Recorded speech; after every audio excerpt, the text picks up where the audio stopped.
माझे नाव रोहन. मी इंजिनिअरिंगचे शिक्षण घेण्यासाठी पुण्यात एका खूप चांगल्या कॉलेजमध्ये ॲडमिशन घेतली होती. पण माझ्या घरची परिस्थिती बेताची असल्याकारणाने एवढी फी आणि हॉस्टेलचा खर्च उचलणे माझ्या घरच्यांना झेपत नव्हते. म्हणून कॉलेजजवळच एका लहान खोली आम्ही 2 मित्रांनी भाड्याने घेतली. आमच्या रूमचे भाडे महिन्याला 2,000 रुपये इतके होते. आमची घरमालकीन परराज्यातली राहणारी होती, पण ती डॉक्टर होती. तिचे क्लिनिकही तिच्या घराच्या आतच होते. ती घरात एकटीच राहायची, कारण तिच्या नवऱ्याचे निधन झाले होते आणि तिच्या 2 मुली शिक्षणासाठी बाहेरगावी राहत होत्या. कॉलेज संपल्यानंतर आमच्या घरमालकीनबाईची, ज्यांना आम्ही प्रेमाने सीमा आंटी म्हणायचो, एक अट होती की घरात कोणतीही छोटी मोठी कामे आम्हाला करावी लागायची. म्हणजे बाहेरून काही किराणा व भाजीपाला आणून द्यावा लागायचा.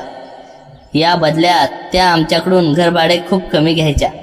आम्ही दोघे मित्रांनी एक दिवस त्यांच्या वाटणीचा आणि एक दिवस माझ्या वाटणीचा असे काम वाटून घेतले होते. आंटींना मराठी बोलताना थोडा त्रास व्हायचा, म्हणून त्या आमच्याशी हिंदीत बोलायच्या. आमच्या कॉलेजची वेळ सकाळी 11 ते संध्याकाळी 5 अशी असायची. एके दिवशी आम्ही दोघे मित्र कॉलेजमधून घरी येत असताना आंटी आम्हाला म्हणाल्या, अरे रोहन, इधर आओ. माझा मित्र, ज्याचे नाव अमित होते, वरती रूममध्ये गेला आणि आंटीजवळ येऊन त्यांना म्हणालो, बोलो आंटी, कुछ बाहर से लाना था क्या? तेव्हा आंटी म्हणाल्या, रोहन, हमारे गांव में चुनाव चल रहा है और मुझे वोट डालने के लिए बुला रहे हैं. बहुत ज़्यादा फ़ोन आ चुके हैं. 2 दिन के लिए तुम मेरे साथ आ सकते हो क्या? मैंने जाने का रिजर्वेशन भी कर लिया है. काही वेळ मी विचार करू लागलो. कॉलेज बुडवून मी आंटीसोबत कसा काय त्यांच्या गावी जाऊ शकतो? पण बिचारी एकटी कशी जाणार? सध्या थंडी पण खूप वाढलेली आहे. जर रस्त्यात तिच्यासोबत काही झाले तर 2 दिवसांनी तर गोष्ट आहे. मतदान झाल्यावर लगेच परत यायचे आहे. हा पूर्ण विचार करून मी आंटीला हो म्हणालो. ठीक है आंटी, कब निकलना है हमें? तेव्हा आंटी म्हणाल्या, कल शाम को ही जाना है. 2 दिन बाद वोट डालना, उसी दिन शाम को वहाँ से भी निकलना है. आमची घरमालकीन दिसायला खूप सुंदर होती. तिच्या शरीराच्या फिटनेसवरून ती साधारण 35 वर्षाची वाटायची. मी आंटीशी बोलून माझ्या रूमवर आलो. आमची रूम आंटीच्या घराच्या वर होती. संध्याकाळच्या वेळेस मी जेव्हा पिण्याच्या पाण्याचं जार घेण्यासाठी खाली आलो, त्याच वेळेस एक मुलगा क्लिनिकमध्ये न जाता थेट आंटीच्या घरात गेला. मी पण त्याच्या मागे गेलो आणि गुपचूप भिंतीच्या आडोशाला लपून तो काय करत आहे हे पाहू लागलो. तो मुलगा कपाटावर ठेवलेले आणि धुवून आणलेले सर्व कपडे आपल्या बॅगेमध्ये ठेवत होता.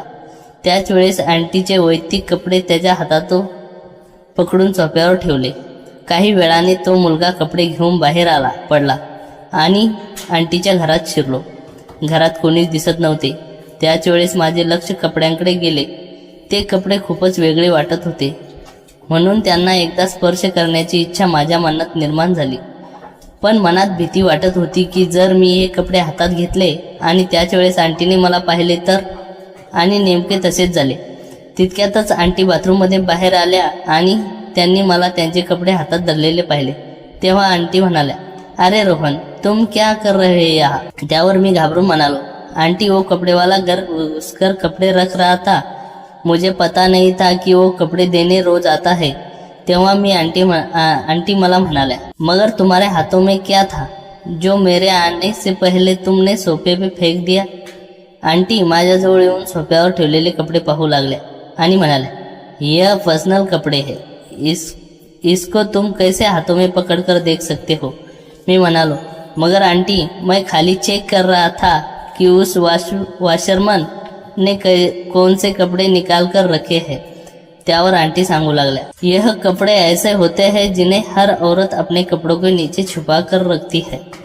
और हाँ, कल शाम को रेडी रहना, हमें निकलना भी है. एवढे ऐकून मी त्या ठिकाणाहून पाणी भरून निघालो. दुसऱ्या दिवशी संध्याकाळी मला आंटीला बिहारला जाण्याची ट्रेन पकडायची होती. म्हणून मी लवकर तयार होऊन आंटीच्या घरात न जाता बाहेरच त्यांना आवाज देऊन त्यांची वाट पाहू लागलो. थोड्याच वेळात आंटी तयार होऊन बाहेर आल्या. यावेळेस त्यांनी पंजाबी ड्रेस घातला होता, ज्यामध्ये त्या खूप सुंदर दिसत होत्या. मी त्यांच्या हातातून बॅग घेतल्या आणि कॅब बुक करून आम्ही रेल्वे स्टेशनवर आलो. तेव्हा आंटी म्हणाल्या, अरे रोहन, यह सीट अपनी कंफर्म नहीं हुई है, थोड़ा चेक कर लो। तिकीट निकालते वक्त उन्होंने कहा था की कन्फर्म हो जाएगी। मी तिकीट घेऊन ट्रेनचा चार्ट चेक करू लागलो। अजूनही माझी सीट कन्फर्म झाली नव्हती आणि आंटीची सीट वरची अप्पर बर्थ होती। थोड्याच वेळात गाडी प्लॅटफॉर्मवर आली आणि आम्ही सामान घेऊन ट्रेनमध्ये चढलो। रिझर्वेशन 3 टायर AC मध्ये असल्यामुळे आता खूप थंडी वाजत होती। आता संध्याकाळचे 7:30 वाजले होते। पॅसेंजर बसू शकत नसल्यामुळे टीटीने मला जनरल डब्यात जायला सांगितले, पण आंटीने टीटी समोर खूप विनवण्या केल्यामुळे त्यांनी अतिरिक्त पैसे घेऊन मला त्याच ठिकाणी बसण्याची परवानगी दिली। असाच भरपूर वेळ गेल्यानंतर 11 वाजले होते। मला खूप झोप येत होती। बाकीचे सर्व पॅसेंजर आपापल्या जागेवर झोपले होते। माझे डोळे लागलेले पाहून आंटी मला म्हणाल्या, रोहन, तुम मेरे ऊपर वाली सीट पर जाकर सो जाओ, मैं यही बैठती हूँ। तेव्हा मी आंटीला म्हणालो, आंटी आप सो जाओ, मैं यहाँ बैठता हूँ। काही वेळानंतर आंटींनाही झोप येत असल्यामुळे त्या सीटवर जाऊन झोपल्या। रात्री 1च्या सुमारास जेव्हा आंटीचे डोळे उघडले तेव्हा मी एक बारीक बेडशीट टाकून खाली जमिनीवर झोपलेला दिसलो।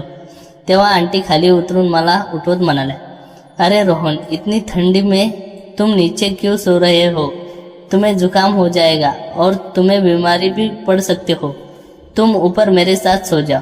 मी आंटीला म्हणालो, मगर आंटी एक ही सीट पर हम दोनों कैसे सो सकते हैं?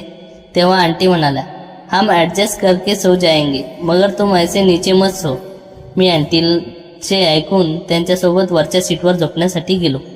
आम्ही एकमेकाच्या विरुद्ध दिशेने तोंड करून ॲडजस्ट होऊन झोपलो आणि चादर दोघांनी ओढून पूर्ण रात्रभर मला झोप लागलीच नाही, कारण माझा हा असा प्रवास करण्याचा पहिलाच प्रसंग होता आणि तेही एका सुंदर आंटीच्या शेजारी।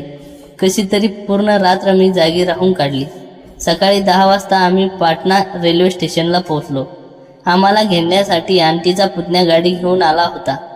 काही वेळातच आम्ही गाडीत बसून आंटीच्या गावी असलेल्या घरी पोहोचलो। AC मध्ये प्रवास केल्यामुळे माझे शरीर खूपच कणकण करू लागले होते। नाक जाम झाले होते, सर्दी झाली होती आणि डोकेही जड झाले होते। आंटीचे गावातले घर खूपच मोठे होते। घरात आल्या आल्या मला खूप शिंका येऊ लागल्या। तेव्हा आंटी म्हणाल्या, रोहन, तुम्हें बहुत ज़्यादा जुकाम हो गया है शायद, तुम थोड़ा देर आराम करो, बाद में तैयार हो जाना। मी हो म्हणून बेडवर पडून राहिलो, पण डोके फार दुखत असल्यामुळे झोप लागत नव्हती।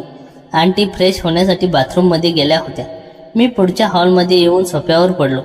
काही वेळानंतर घरात गाणे म्हणण्याचा आवाज ऐकू येत असल्यामुळे माझी झोप अचानक उघडली। मी इकडे तिकडे हा आवाज कोणाचा आहे ते पाहू लागलो, तर समोरचं दृश्य पाहून मी आश्चर्यचकित झालो। आंटी टावेल गुंडाळून आंघोळ करून बाहेर उभ्या होत्या। त्यांच्या ओल्या केसातून टपकणारे पाण्याचे थेंब आणि गुलाबी गालावर खाली पडत होते। मी असे दृश्य पहिल्यांदाच पाहत होतो। हळूहळू आंटीने स्वतःला सावरत कपडे घालायला सुरुवात केली। 5 मिनिटात त्यांनी सुंदर साडी नेसली आणि त्या पूर्णपणे तयार झाल्या। टॉवेलने केस कोरडे करत त्या पाहण्यासाठी बेडरूममध्ये गेल्या, पण मी तिथे नव्हतो म्हणून परत हॉलमध्ये आल्या। त्याच वेळी मी झोपण्याचे नाटक करून सोफ्यावर पडून राहिलो। आंटीने मला तिथे झोपलेले पाहून म्हटले, अरे रोहन, तुम्हारी तबीयत बहुत ज़्यादा खराब हो रही है, तुम यही आराम से सो जाओ, मैं अभी ओट डाल के आती हूँ, उसके बाद हम अस्पताल ले जाऊंगी। तेव्हा मी म्हणालो, आंटी, अस्पताल जाने की ज़रूरत नहीं है, घर में सर्दी जुकाम की कोई दवाई होगी, वही लेकर ठीक हो जाऊंगा, पहिले आप अपना काम कर लो। त्यावर आंटी ठीक आहे म्हणाल्या आणि मतदानासाठी बाहेर गेल्या। 1 तासातच त्या परत आल्या आणि त्यांनी नाश्ता आणला होता। नाश्ता झाल्यानंतर मी फ्रेश होण्यासाठी बाथरूमला गेलो। तिचे माझे लक्ष आंटीच्या ओल्या कपड्याकडे गेले, त्यामुळे माझ्या मनात आंटीबद्दल आकर्षण अजून वाढले। काही वेळात मी बाहेर आलो तेव्हा आंटी खुर्चीवर बसून मोबाईल पाहत होत्या। त्या मला म्हणाल्या, अरे रोहन, यह सर्दी की टॅबलेट है, इसे ले लो, अच्छा लगेगा तुम्हें। मी ती गोळी घेतली आणि सोफ्यावर येऊन बसलो, पण अर्ध्या तासानंतर माझ्या शरीरात एक वेगळाच बदल जाणवू लागला। शरीरात एकदम तीव्र ऊर्जा आल्यासारखे वाटू लागले आणि वारंवार बाथरूमला जावे लागत होते। आंटीने मला कोणती गोळी दिली होती हे मला समजत नव्हते। माझे अंग तापू लागले आणि मला खूप अस्वस्थ वाटू लागले। मी सोफ्यावरून खाली लहान उशी धरून स्वतःला सावरण्याचा प्रयत्न केला आणि आंटीला विचारले, आंटी आपने मुझे कौन सी गोली दी? सब कुछ अलग ही हो रहा है. तेव्हा आंटी म्हणाल्या, क्यों, क्या हो रहा है तुम्हें, और तुम ऐसे तकिया लगाकर क्यों बैठे हो? मी म्हणालो, सब कुछ अलग हो रहा है मेरे साथ. आप यह गोली कहाँ से लाई थी? तेव्हा आंटी म्हणाल्या, मैंने अपने भतीजे से मंगवाई थी. माझ्याने आता स्वतःला आवरणे कठीण होत होते म्हणून मी उशी पकडून बेडरूममध्ये जाऊन झोपलो. आंटी बेडरूममध्ये आल्या आणि माझ्या हातातली उशी बाजूला करू लागल्या. मी म्हणालो, आंटी इसे मत निकालो, नहीं तो गड़बड़ हो जाएगी. आंटी म्हणाल्या, ऐसे तो तकिया लगाकर तुम क्यों सो रहे हो? मुझे दिखाओ तो सही, तुम्हें ऐसी कौन सी तकलीफ हो रही है आणि माझ्या पुतण्याने तुला कोणती गोळी आणून दिली आहे? मी नको म्हणत असतानाही त्यांनी उशी ओढून घेतली. माझी अवस्था पाहून आंटी आचार्याने तोंडावर हात ठेवला. त्या म्हणाल्या, अरे रोहन, सच में जुकाम की जगह गलत से उसने अलग गोली लाके दे दी थी. मुझे जाकर देखना पडेगा. आंटी डस्टबिनमध्ये फेकलेल्या गोळीचा रॅपर पाहण्यासाठी गेल्या. तो रॅपर पाहून आंटी चकित झाल्या, कारण ती गोळी सर्दीची नसून अत्यंत पॉवरची गोळी होती. आंटीच्या डोळ्यासमोर माझी अवस्था फिरत होती. त्यांच्या पतीच्या निधनानंतर त्यांनी एकाकी जीवन जगत होत्या. इकडे माझी कंडिशन वेगळीच होती. तीव्र ऊर्जेमुळे माझे स्वतःवर नियंत्रण नव्हते. मी दिवसभर घरात इकडे तिकडे हिंडत राहिलो. रात्रीचे जेवण झाल्यानंतर मी सोफ्यावर लवकर झोपायचा प्रयत्न केला, जेणेकरून त्या गोळीचा असर कमी होईल. आंटी ही बेडरूममध्ये झोपायला गेल्या. बराबर रात्री 12 वाजता कोणीतरी माझ्या पायाला स्पर्श करत असल्याचा भास झाला. मला वाटले की उशी सरकली असेल, म्हणून मी तसाच पडून राहिलो. पण तो स्पर्श जाणवू लागल्याने मी दचकून उठून बसलो. घरात सर्वत्र अंधार होता, पण मी डोळे चोळून पाहिले तर पायाशी आंटी बसलेल्या दिसल्या. आंटीने लाल रंगाचा ट्रान्सपर्ट गाऊन घातला होता. मी म्हणालो, आंटी आप यहाँ इतनी रात में मेरे पैरों के पास क्यों बैठी हो? तुम कुछ बताना चाहती हो क्या? तेव्हा आंटी म्हणाल्या, रोहन, मेरी वजह से तुम्हें बहुत ज़्यादा तकलीफ हो गई है. अब कैसे ही तुम्हारी तबीयत? मी म्हणालो, मेरी तबीयत सुबह जैसी थी वैसी है. तेव्हा आंटी मनातल्या भावना व्यक्त करत म्हणाल्या, मैं तुम्हारी ये प्रॉब्लम सॉल्व कर सकती हूँ. मैं भी बहुत दिनों से अकेलेपन से तरस चुकी हूँ. जब से वो मुझे छोड़कर चले गए, तब से आज जब मैंने तुम्हें देखा तब मुझे उनकी बहुत याद आने लगी.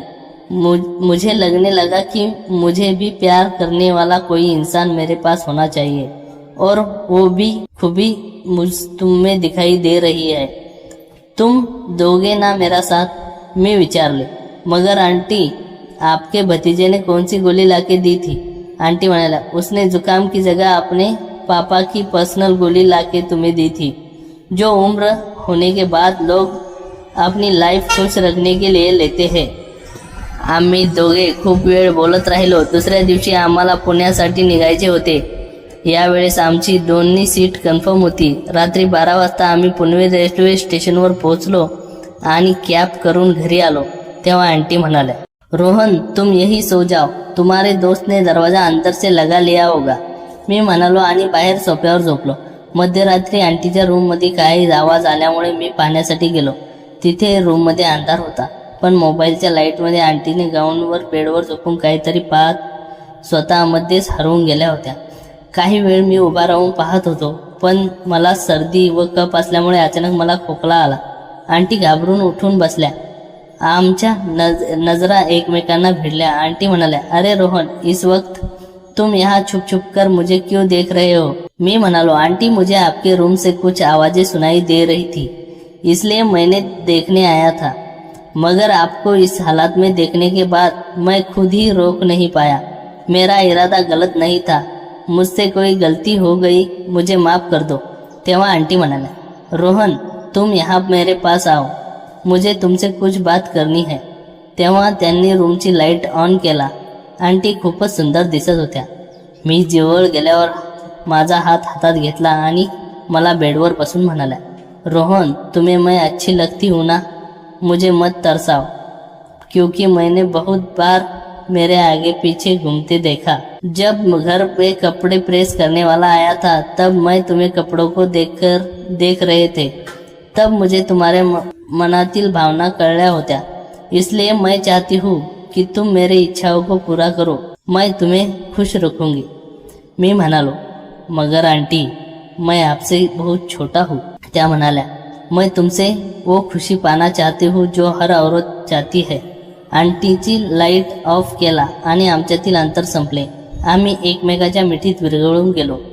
त्या रात्री आम्ही एकमेकांना भरभरून प्रेम दिले। आंटी म्हणाल्या, रोहन, तुम्हारे साथ मुझे जो संतुष्टि का आनंद मिला है वैसा कभी नहीं मिला। अब तुम मुझे कभी छोड़कर मत जाना। आता हा आमचा रोजचा नियम झाला होता। मी कॉलेजमधून आल्यानंतर सर्वप्रथम आंटीला भेटायला क्लिनिकमध्ये जायचो आणि आम्ही एकमेकासोबत वेळ घालवायचो। आंटी आता घराची कामे माझ्या मित्राला सांगू लागल्या होत्या आणि मी आंटीचा वैयक्तिक कामात मदत करू लागलो होतो।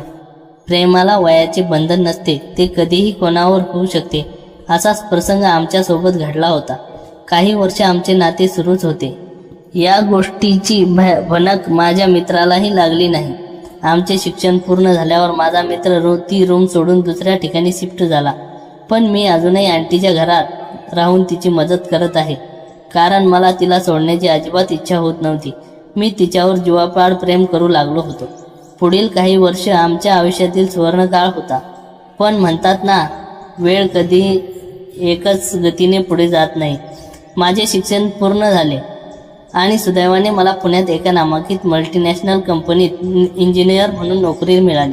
आम्ही त्याची खोली सोडून हिंजवडला शिफ्ट झाला होता, त्यामुळे आता संपूर्ण घरात सीमा आंटीच्या आयुष्यात मी अधिकृत त्यांचा आधार बनून राहू लागलो होतो। आमचे नाते केवळ शारीरिक आकर्षणापुरते उरले नव्हते, तर त्यात एक प्रचंड भावनिक गुंतवणूक झाली होती। कंपनीच्या कामाचा व्याप सांभाळून मी आंटीच्या क्लिनिकचे मॅनेजमेंट, त्यांचे आर्थिक व्यवहार आणि घराची सगळी जबाबदारी स्वतःच्या खांद्यावर घेतली होती।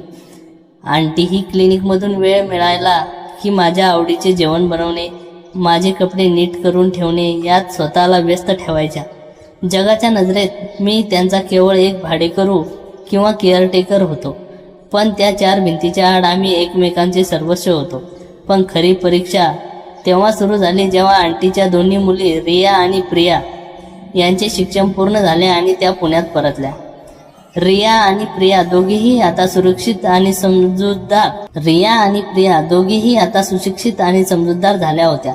त्या घरात आल्यावर सुरुवातीला मला थोडी दडपण आली। आंटीने माझी ओळख त्यांच्याशी करून दिली। हा रोहन आपल्याच कॉलेजचा विद्यार्थी आहे आणि आता इथेच जॉब करतो। माझ्या एकटेपणात याने मला मुलासारखी मदत केली आहे। मुलींनीही मोठ्या आदराने माझे आभार मानले, परंतु मुलींच्या येण्याने आमच्या खाजगी आयुष्यावर मर्यादा आल्या। आता पूर्वीसारखे कधीही खाली जाणे, क्लिनिकमध्ये दार बंद करून तासनतास बोलणे किंवा रात्री उशिरापर्यंत एकत्र बसणे अशक्य झाले होते। आम्ही दोघेही एकमेकांसाठी तरचत होतो, पण मुलींच्या भविष्याचा आणि आंटीच्या इज्जतीचा विचार करून आम्ही स्वतःवर नियंत्रण ठेवून होतो। अनेकदा रात्रीच्या वेळी जेव्हा संपूर्ण घर शांत व्हायचे, तेव्हा आंटी गुपचूप गच्चीवर यायच्या। तिथे अंधारात एकमेकांच्या हातात हात धरून आम्ही तासनतास बसायचो। त्या थंडीच्या रात्रीमध्ये आंटी माझ्या खांद्यावर डोके ठेवून म्हणायच्या, रोहन, मला भीती वाटते। जर मुलींना आपल्याबद्दल समजले तर त्या माझ्याकडे कोणत्या नजरेने पाहतील, पण तुझ्याशिवाय जगणेही मला अशक्य नाही। मी त्यांना जवळ ओढत म्हणालो, आंटी, जोपर्यंत मी आहे तोपर्यंत तुमच्यावर कोणतीही आच येऊ देणार नाही। आपण खूप सांभाळून राहू। दिवस जात होते। रिया जी आंटी मोठी मुलगी होती, ती हळूहळू आमच्या वागण्यातले काहीतरी वेगळे असल्याचे संशय येऊ लागला। आंटी माझ्याशी बोलताना त्यांच्या चेहऱ्यावर येणारी चमक आणि माझ्या गैरहजेरीत त्यांची होणारी घालमेल रियाच्या नजरेतून सुटली नव्हती। एक दिवस शनिवार होता। मला ऑफिसला सुट्टी होती। मुली काही खरेदीसाठी बाहेर गेल्या आहेत असं समजून आंटी माझ्या वरच्या खोलीत आल्या। बऱ्याच दिवसांनी आम्ही एकत्र वेळ मिळाला होता। आंटीने मला घट्ट मिठी मारली आणि आमच्यात विश्वास हरवून गेलो होतो। नेमके त्याच वेळी रिया तिच्या कॉलेजचे ओळखपत्र विसरल्यामुळे अचानक घरी परतली। तिने वरच्या खोलीचा दरवाजा अर्धवट उघडा पाहिला। तिने आत डोकावले आणि पाहिले आणि तिच्या पायाखालची जमीन सरकली। तिची आई, जिच्या ती आदर्श मानत होती, ती तिच्यापेक्षा वयाने खूप लहान असलेल्या मुलांच्या मिठीत होती। रियाने स्वतःवर ताबा ठेवला। ती रडली नाही आणि तिथे आरडाओरडा केला नाही। ती तशीच शांतपणे खाली निघून गेली। त्या रात्री घरात भयंकर शांतता पसरली. जेवण झाल्यावर रियाने प्रियाला बाहेर पाठवले आणि थेट आंटीच्या बेडरूममध्ये गेली. मी वरच्या खोलीत होतो, पण खाली काहीतरी गंभीर सुरू आहे याची मला जाणीव झाली होती. म्हणून मी पायऱ्यावरून येऊन उभा राहिलो. रिया आंटीला म्हणाली, मम्मी, आज मी वर जे पाहिलं ते खरं आहे का? बाबा जाऊन इतकी वर्ष झाली, आम्ही कधी तुझ्या पदराला डाग लागू दिला नाही. मग हा रोहन तुझ्या आणि त्याच्या वयात काय अंतर आहे याचा विचार केलास का? आंटीचे डोळे भरून आले. त्या काही क्षण शांत राहिल्या आणि मग अत्यंत खंबीर आवाजात म्हणाल्या, रिया, तू जे पाहिलं ते पूर्ण सत्य नाही. तुझ्या बाबांच्या जाण्यानंतर मी या घरात किती एकटी होते हे तुम्हाला कधी जाणू दिले नाही.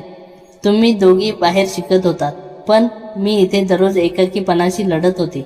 जेव्हा मी आजारी पडायचे तेव्हा पाणी द्यायलाही कोणी नसायचं. त्या काळात रोहनने मला सांभाळले. त्याने मला केवळ शारीरिक सुख दिले नाही, तर जगण्याचा आधार दिला.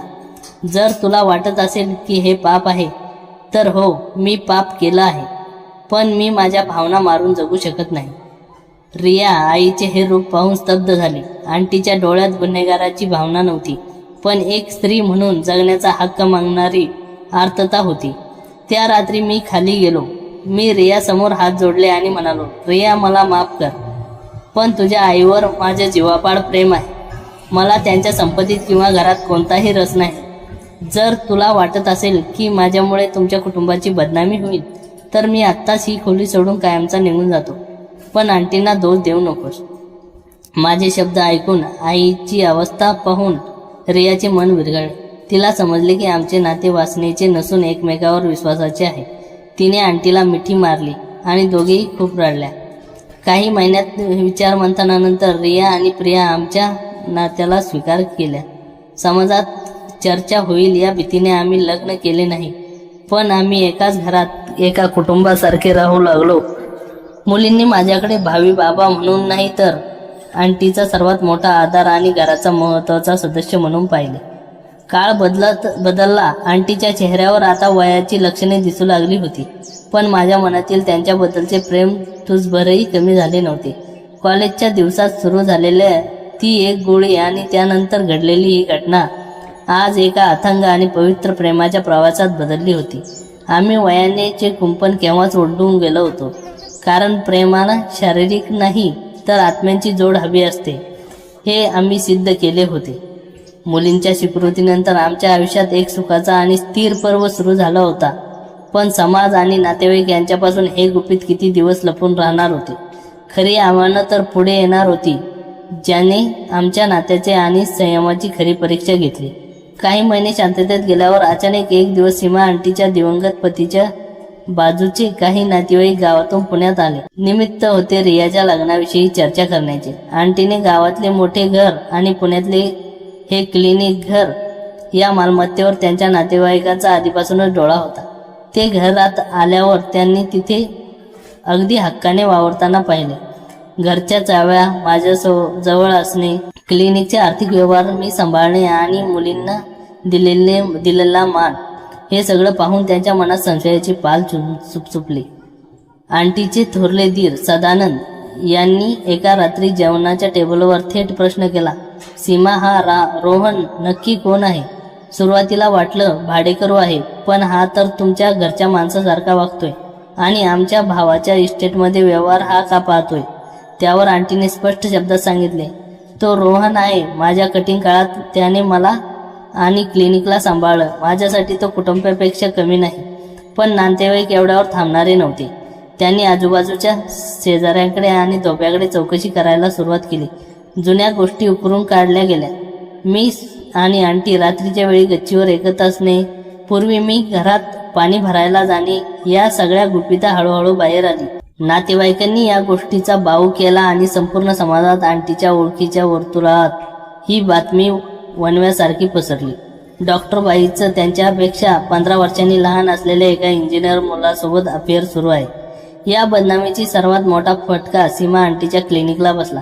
ज्या रुग्णाच्या नजरेत आंटीबद्दल आदर होता त्यांनी तिथे येणे कमी केले. लोक क्लिनिकच्या बाहेरून जाताना कुजबुजू लागले. आंटीने स्वाभाविक खूप मोठा होता. या मानसिक त्रासामुळे त्या आतून पूर्णपणे खचून गेल्या. त्यांनी स्वतःला खोलीत कोंडून घेतले. एके रात्री मी त्यांच्या खोलीत गेलो तेव्हा अंधारात रडत बसल्या होत्या. त्यांनी मला पाहिले आणि माझं वयोमान आठवून म्हणाल्या, रोहन, मी स्वार्थी झाले. माझ्या एकटेपणापोटी मी तुझ्या आयुष्याचा विचारच केला नाही. तू तरुण आहेस, तुझा अख्खी कारकीर्द पुढं आहे. माझ्यासारख्या वयाने मोठ्या आणि विधवा स्त्रीसोबत राहून समाजात फक्त टोमणी मिळते. अजूनही वेळ गेली नाही. तू मला सोडून निघून जा. तुझा एखादी छानशी मुलगी पाहून संसार थाट. मी त्यांचा हात हातात घेतला. त्यांच्या डोळ्यातील अश्रू पुसत म्हणाला, आंटी, मी जेव्हा पुण्यात आलो होतो तेव्हा माझ्याकडे राहायलाही नीट जागा नव्हती. तुम्ही मला कमी भाड्याचा आसरा दिला. जेव्हा मला गोळीमुळे त्रास होत होता तेव्हा तुम्ही मला सांभाळलं. माझं प्रेम केवळ तुमच्या शरीरावर नाही तर तुमच्या या संपूर्ण मनावर आहे. जग काय म्हणते याचे मला काही फरक पडत नाही. जर समाज आपल्या नात्याला नाव ठेवत असेल तर मी समाजासमोर जाण्यास तयार आहे. रिया आणि प्रिया देखील आमच्या पाठीशी खंबीरपणे उभ्या राहिल्या. त्यांनी नातेवाईकांना स्पष्ट सुनावले, आमच्या आईने आयुष्यभर कष्ट केले तेव्हा कोणी मदतीला आलं नाही. आता तिच्या आयुष्यात कोणीतरी सुख आणले आहे तर आम्हाला अडचण काय होते. आम्हाला रोहन मनापासून मान्य आहे. मुलींच्या या पवित्र भूमिकेमुळे नातेवाईकांचे तोंड कायमचे बंद झाले. या वादळानंतर आम्ही समाजाची पर्वा सोडून दिली. आंटीने क्लिनिक पुन्हा जोमाने सुरू केले. पण या काळा कुणासाठी थांबत नाही. पुढील 5 वर्षात माझ्या आयुष्यात आणि आंटीच्या शरीरात मोठा बदल झाला. मी आता कंपनीत एका मोठ्या पदावर पोचलो होतो. माझा पगार आणि प्रतिष्ठा वाढली होती. माझ्या घरच्यांनी माझ्यावर लग्नासाठी दबाव आणायला सुरुवात केली होती. पण मी त्यांना पुण्यातील एका मुलीवर प्रेम करतो आणि लग्न करणार आहे असं ठामपणे सांगून विषय टाळत राहिलो. दुसरीकडे सीमा आंटी आता 50च्या जवळ पोहोचत होत्या. त्यांच्या चेहऱ्यावर सुरकुत्या लागल्या होत्या. केस पांढरे होऊ लागले होते आणि पूर्वीसारखी शारीरिक ताजेपणा आता राहिला नव्हता. वाढत्या वयामुळे त्यांना थकवा जाणवू लागला होता. पण आश्चर्याची गोष्ट म्हणजे माझ्या मनात त्यांच्याबद्दल आकर्षण कमी होण्याऐवजी अधिक दृढ झाले होते. आता रात्रीच्या वेळी जेव्हा आम्ही एकत्र यायचो तेव्हा पूर्वीसारखी केवळ शारीरिक ओढ नसायची तर त्या कमालीचा आदर आणि आत्मीय शांतता असायची. मी त्यांचे पाय दाबून द्यायचो. त्यांच्या पांढऱ्या होत असलेल्या केसामधून हात फिरवायचो. एकदा आंटी आरशात स्वतःला पाहत हसून मला विचारले, रोहन, मी आता म्हातारी दिसू लागले आहे ना? तुला माझ्या शेजारी चालताना लाज वाटायची नाही ना? कुठे तू इतका तरुण आणि हँडसम इंजिनियर आणि कुठे मी? मी मागून जाऊन त्यांना घट्ट मिठी मारली आणि म्हणालो, सीमा, मी तुमच्या बाह्य सौंदर्यावर नाही तर तुमच्या आत्म्यावर प्रेम केलं आहे. तुम्ही माझ्या आयुष्यात ती ऊर्जा आणली ज्याने मला घडवले. तुम्ही जशा आहात तशाच माझ्यासाठी जगात सर्वात सुंदर स्त्री आहात.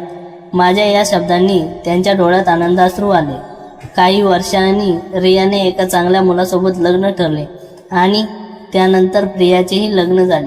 दोघीही आपापल्या संसारात सुखी झाल्या. लग्नाच्या वेळी मुलींना एका वडिलांच्या आणि मोठ्या भावाच्या भूमिकेत पाहिले.